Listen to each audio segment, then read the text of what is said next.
Sa video na ito, may apat na katanungan na kailangan nating sagutin mga karina. Unang katanungan, bakit nga daw palaging pabahay ang topic ni Rowanim araw-araw? Pangalawa, bakit natin hindi maipagtanggol si Reyna sa mga bashers?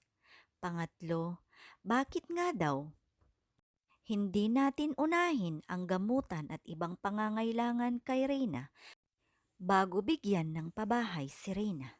Pang-apat, for the views nga lang daw ba si Rowanim kaya niya ginagawa ang pabahay? Bago natin isa-isahin ang mga katanungan na ito, gusto ko sanang magpasalamat sa inyong lahat sa mga bago nating subscribers, sa mga nagtitiwala sa akin at sa lahat ng mga nagla-likes, nagsishare sa ating mga uploads mga karina. At syempre maraming salamat sa lahat ng mga sponsors, mga senior citizens, lahat-lahat ng sumusuporta sa kampanyang pabahay at syempre sa lahat ng mga nagmamahal sa ating dalaga.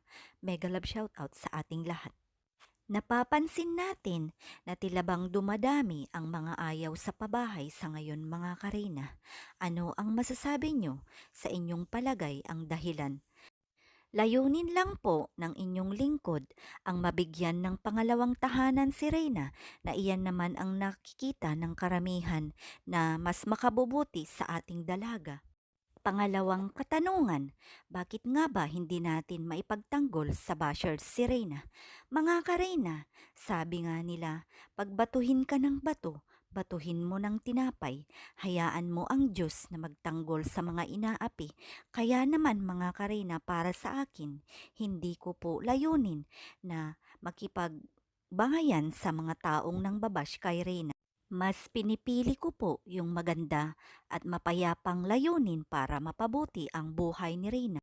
Isipin na lang natin na darating ang araw na mabigyan natin ng magandang tahanan si Reyna at iyan po ang napakagandang sandata natin sa mga bashers na hindi nila kayang tibagin at hindi nila kayang ibaba si Reyna.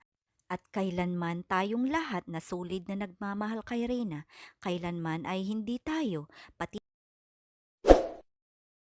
At maidagdag ko lang, Nintres, na titignan mo ang magandang ginagawa ng isang reaktor o isang tao na sadyang gusto lang namang mapabahayan si Reyna.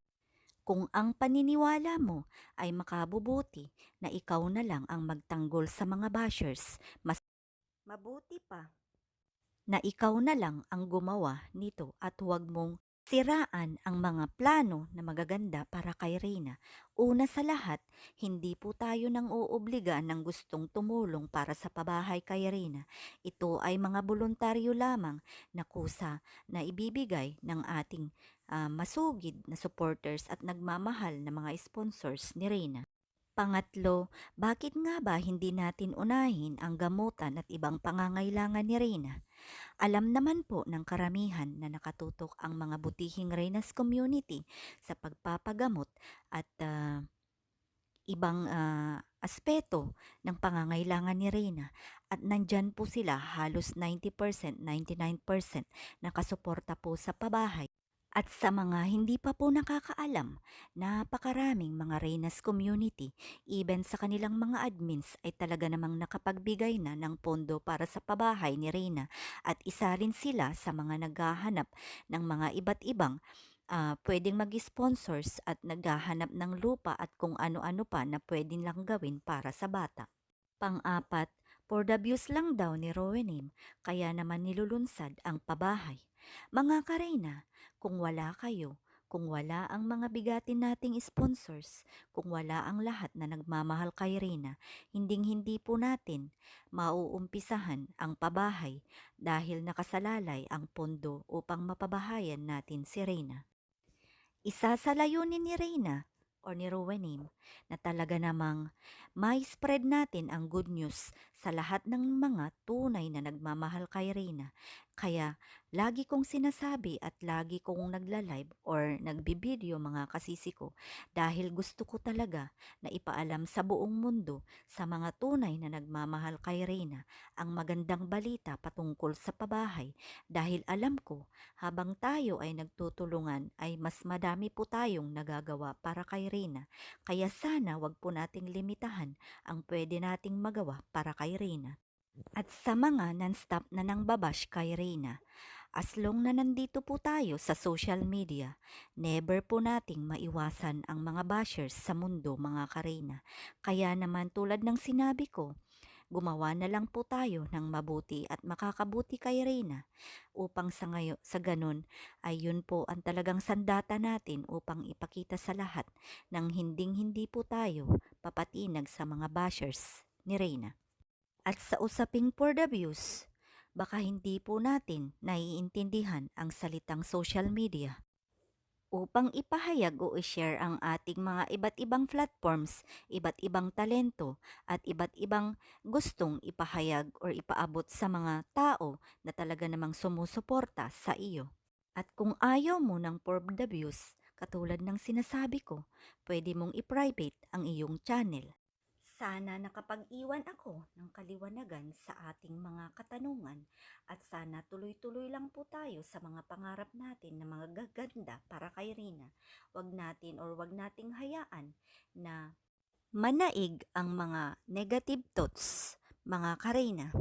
Kung sang-ayon kayo sa mga paliwanag ni Rowenim, sana ay makapag-iwan kayo ng inyong mga komento at inyong mga opinion, mga saloobin, upang sa ganon ay sana makatulong tayo na maliwanagan ang mga iba na kung saan ay hindi maganda sa kanilang pandinig ang salitang pabahay o ang ating ginagawang proyekto para sa Reynas Pabahay.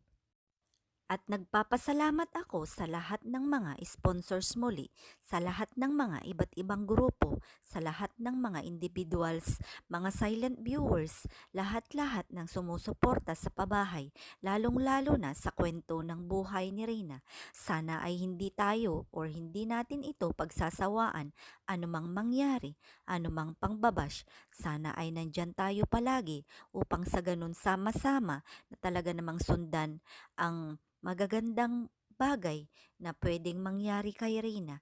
Good luck sa ating lahat at sana ay good vibes lang po tayo.